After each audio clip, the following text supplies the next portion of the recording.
Il y a un poison silencieux qui ronge les cœurs.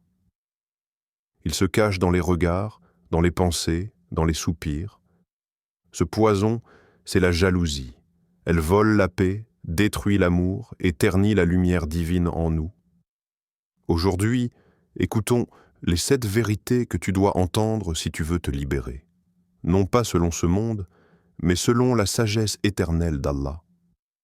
Vérité 1. Ce que tu convoites n'est peut-être pas un bien pour toi. Ferme les yeux un instant. Imagine que tu marches dans un désert infini. Sous tes pieds, le sable brûle. Devant toi, un mirage. Il scintille. Il t'appelle. C'est cette chose que tu veux tant. Une maison, une carrière, un amour, un statut. Ton cœur s'emballe, ton souffle s'accélère. Tu cours. Encore. Et encore. Jusqu'à ce que tes jambes te lâchent. Mais quand tu arrives enfin, ce n'est pas de l'eau que tu trouves. C'est du feu. Il y a des désirs qui ressemblent à des bénédictions, mais qui cachent des chaînes. Des envies qui brillent comme de l'or, mais qui pèsent comme du plomb dans l'âme. L'homme dont on parle ce soir a compris cela dans un rêve. Un rêve simple, mais brutal. Il avait tout ce qu'il voulait, l'argent, les voitures, la renommée. Mais chaque chose qu'il touchait lui brûlait la peau. Et dans ses cris silencieux, il comprit que ce qu'il croyait être un don aurait été sa perte. Ainsi est-il révélé dans le Coran. Il se peut que vous détestiez une chose alors qu'elle est un bien pour vous, et il se peut que vous aimiez une chose alors qu'elle est un mal pour vous. Allah sait, tandis que vous ne savez pas. Sourate Al-Baqarah 216. L'âme humaine est pressée. Elle désire avec insistance sans toujours savoir pourquoi. Elle pense savoir ce qu'il lui faut. Mais ce qu'elle appelle réussite peut devenir son piège. Ce qu'elle appelle retard est peut-être une miséricorde. Alors, toi qui m'écoutes, demande-toi, et si ce que tu voulais tant t'éloignait de ta prière?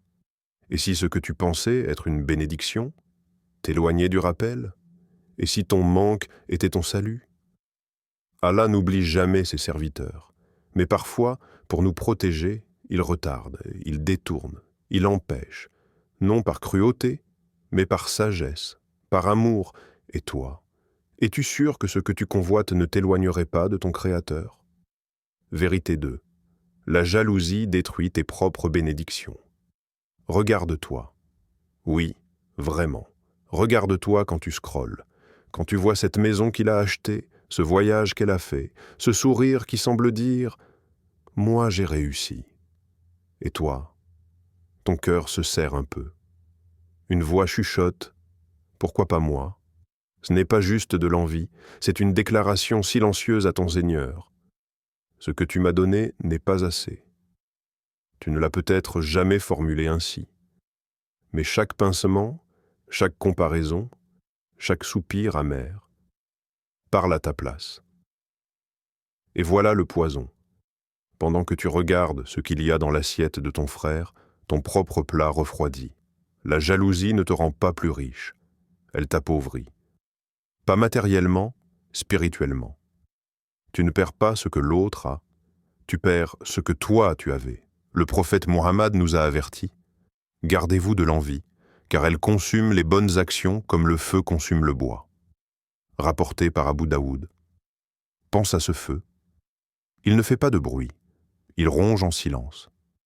Et un jour, quand tu regarderas en arrière, tu réaliseras que ce n'est pas l'échec qui t'a freiné, mais cette maladie du cœur qu'on a tous voulu ignorer. Alors, demande-toi franchement, combien de bénédictions as-tu gâchées en les comparant à celles des autres? Combien de fois as-tu oublié que ce que tu dénigres aujourd'hui, d'autres l'implorent chaque nuit en prière?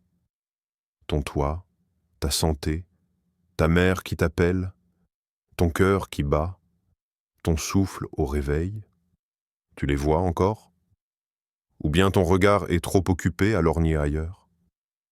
La jalousie est une insulte voilée envers Ar-Razak, celui qui pourvoit à chacun selon sa science et sa sagesse.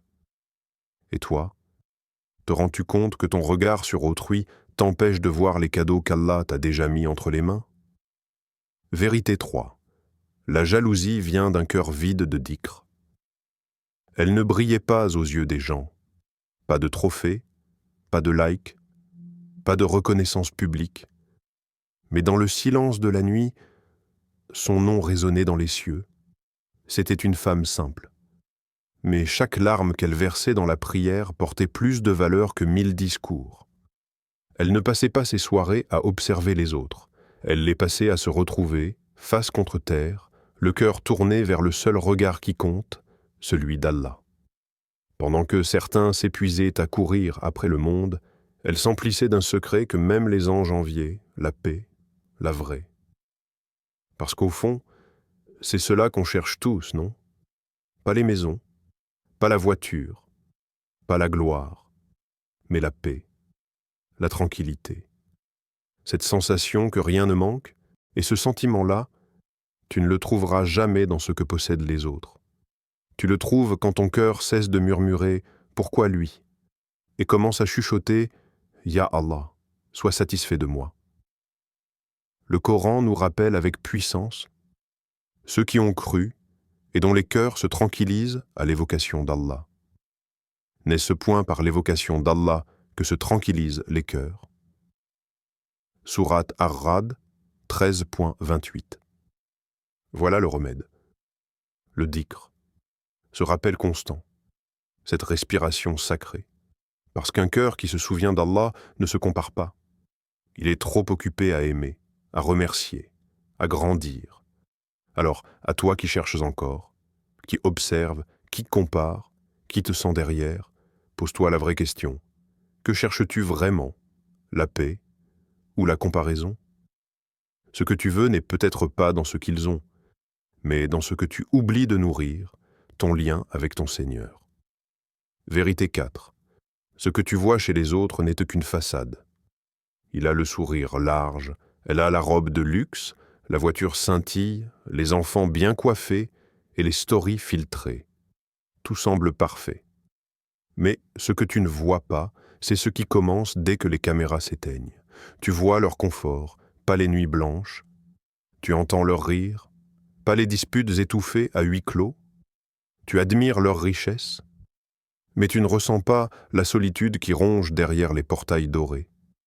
Parce que tout ce que tu envies chez eux est partiel, choisi, contrôlé. Personne ne publie ses prières manquées, ses crises d'angoisse, ses supplications désespérées dans le noir. Et Allah, dans sa sagesse, équilibre toutes choses. Ceux qui reçoivent plus dans un domaine portent souvent plus dans un autre. Ce que tu appelles chance, eux l'appellent parfois épreuve. Ce que tu regardes avec admiration, ils le vivent parfois comme un test étouffant. Comme le rappelle le Coran avec justesse, ne convoitez pas ce qu'Allah a attribué à certains d'entre vous plus qu'à d'autres. Sourate An-Nisa 4.32. Ne sois pas trompé par les apparences. La vie de chacun est un champ de bataille, mais certains dissimulent mieux leurs cicatrices. Toi, tu veux leur bénédiction, mais supporterais-tu leur douleur? Tu envies leur poste, leur mariage, leur parfaite petite vie, mais pourrais-tu endurer leurs pertes, leurs tentations, leurs sacrifices silencieux? Il y a des sourires qui cachent des prières brisées, des fortunes qui coûtent la paix intérieure, des couples qui brillent en photo mais se déchirent en silence. Et si tu pouvais échanger ta vie avec la leur, supporterais-tu leurs épreuves aussi bien que leurs bénédictions? Ne regarde jamais ce qu'Allah a accordé aux autres sans te souvenir de ce qu'il t'a épargné. Parfois, le plus grand cadeau, c'est ce que tu n'as pas reçu. Vérité 5. Chaque âme a son propre chemin tracé par Allah. Ils étaient deux frères, deux âmes, deux cœurs en quête de la même lumière.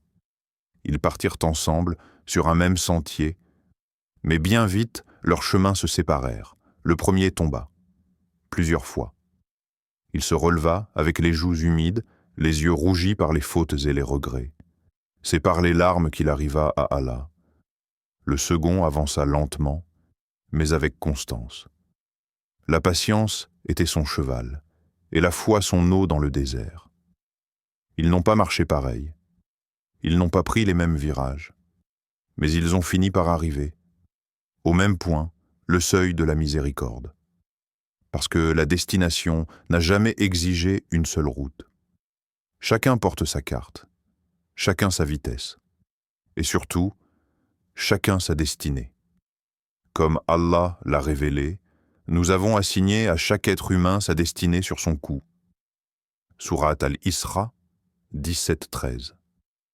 Ce qui est écrit pour toi ne peut glisser vers un autre, et ce qui est écrit pour l'autre ne peut jamais t'appartenir. Alors pourquoi cet empressement? Pourquoi ce poison du regard latéral? Pourquoi comparer ton chapitre 2 au chapitre 10 de ton frère? Tu ne connais ni ses combats, ni ses pertes, ni ses prières secrètes. Tu veux sa paix? Travaille la tienne. Tu veux sa lumière? Allume la tienne. Et surtout, respecte ton rythme. Ton histoire est entre les doigts du meilleur des auteurs. N'oublie jamais, Noé a construit pendant des années. Moïse a erré dans le désert. Joseph est passé par la prison. Et le prophète Muhammad a patienté 13 ans à la Mecque avant de voir Médine embrasser l'islam. Chacun son chemin, chacun son écriture, chacun sa cadence. Alors avance, même si c'est lent, même si c'est flou. L'important, c'est que chaque pas te rapproche de lui. Vérité 6. La jalousie est une porte ouverte au shaitan, tout a commencé avec lui. Pas un homme, pas une femme. Mais le premier à être rongé de l'intérieur par l'envie, Iblis. Il n'a pas volé, il n'a pas menti, il n'a pas trahi, du moins pas encore. Son tout premier péché, c'était la jalousie, un feu invisible qui a jailli dès qu'Allah a honoré un autre que lui, Adam, modelé de terre, mais élevé par la volonté divine. Iblis ne supporta pas. Il regarda Adam.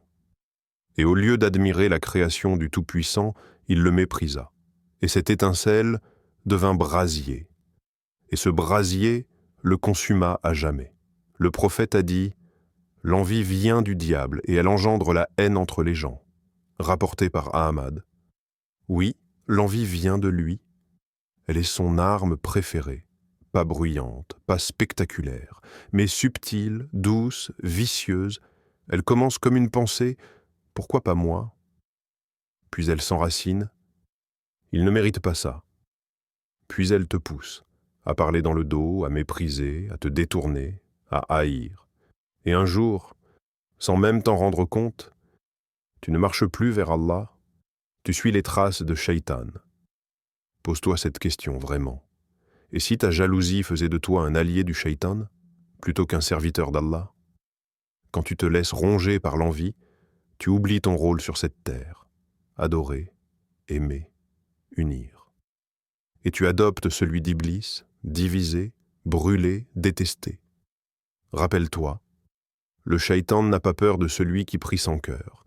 Il ne craint pas celui qui lit sans réfléchir, mais il se réjouit de celui qui jalouse son frère, tout en prétendant aimer Allah.